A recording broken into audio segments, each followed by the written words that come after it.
Hello, welcome to your lesson on integrals with natural logs. Look at this great natural log with Euler's number on it. It's amazing.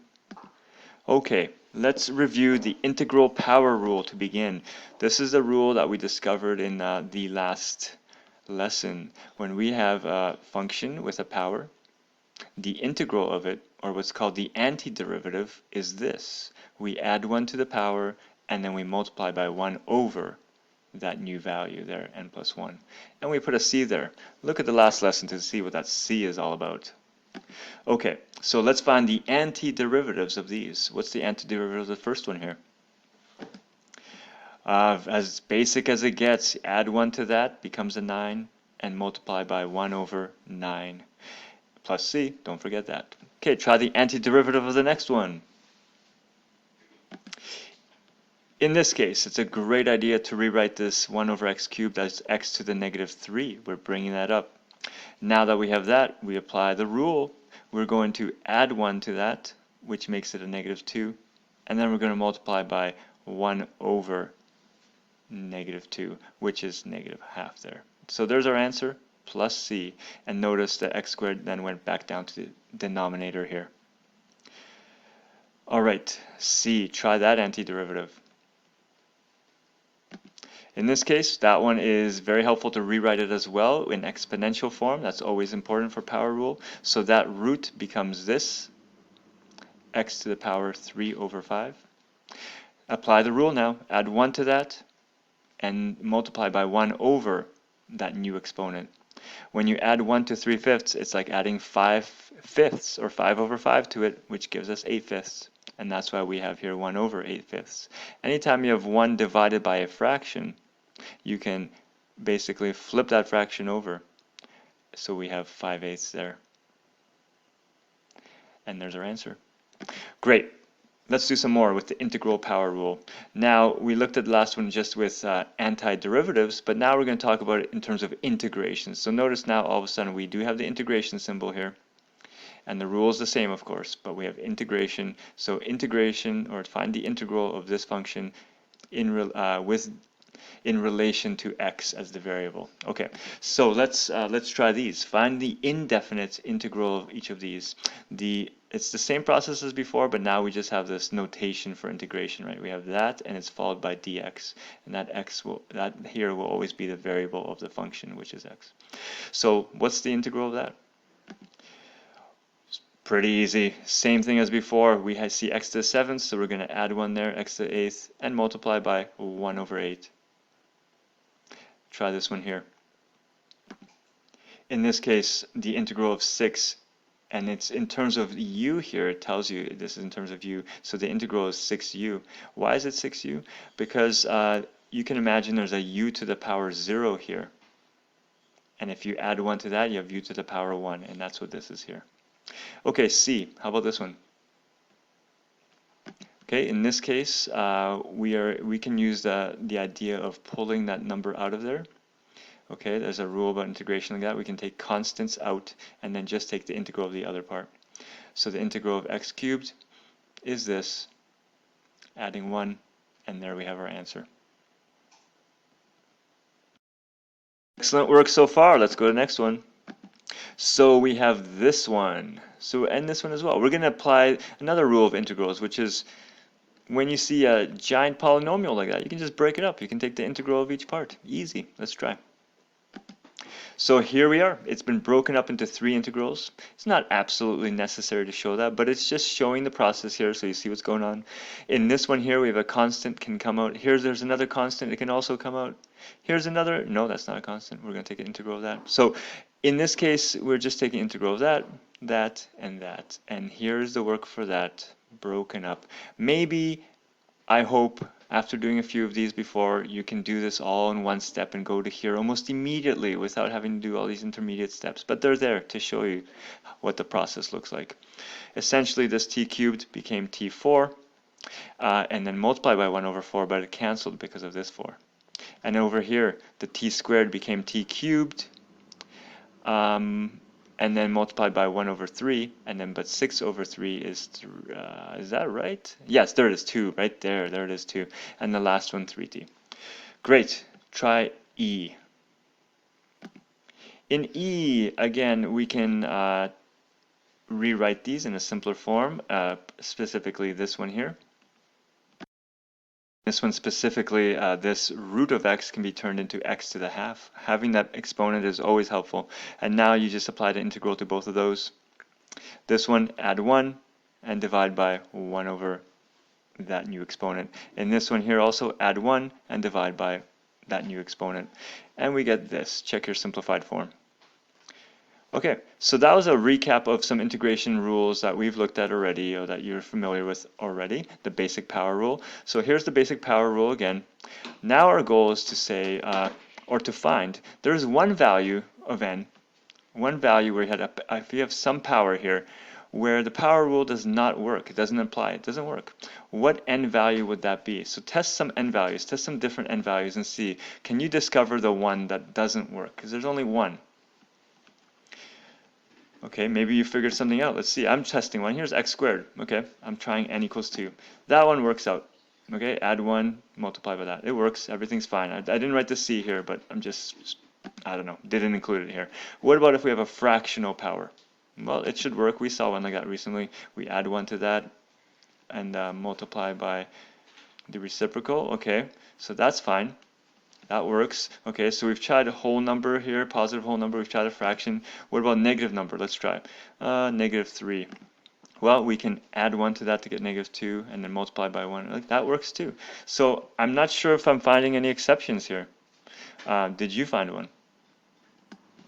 All right, maybe you tried negative 1. Okay, let's see why that does not work. If you put a negative 1 here and you take an integral, well, the rule tells us we're going to add 1 to that. So if we add 1 to that, we end up x to the 0.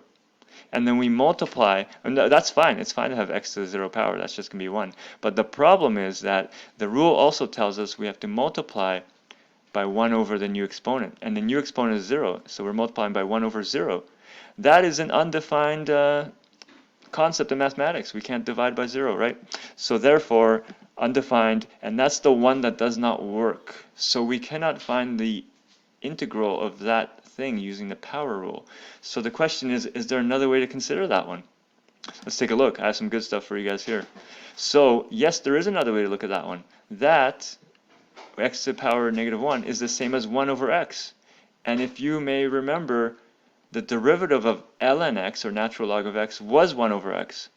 And since integration is the reverse process, the integral of that is ln x. So again, derivative goes this direction, integral goes this direction. So since that was the derivative of ln x, the integral of this is ln x. So it doesn't work by power rule, but it works by this idea, something that we've known. So that's an important thing to now note. Make sure you note this somewhere. When we have the integral of 1 over x, it is going to be ln absolute value of x. And I'll talk about this absolute value in just a second. And then if you have the integral of ex, well, we're going to throw this one in here as well. We knew the derivative of e to the x is e to the x. Therefore, the integral of e to the x must also be e to the x, right? Because that one is the same back and forth, back and forth. So there's two new integrals you should know in addition to the power rule. And now let's look. Okay, so we're talking about this. Why the absolute value here? Why? Why is there an absolute value there? Let's check. There's an algebraic kind of explanation here, but I'm going to ask you to just pause on reading that. Don't read it yet. I'm going to show you a visual representation, which is easier to see, I think, and we'll take a look at that together. One moment. Okay, thank you for joining me in Desmos, where I'm going to show you how this works visually. First of all, the first function I've graphed is the natural log function, and there it is. Graph of natural log looks like this. And now I'm going to graph the derivative of that one. See, I have f prime of x here. So here's the derivative of that one.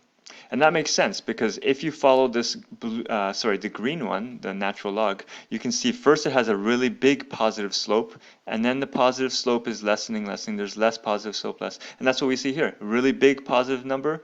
So big positive slope, and then less. The y values are decreasing, so it's telling us there's a lesser slope. That makes sense.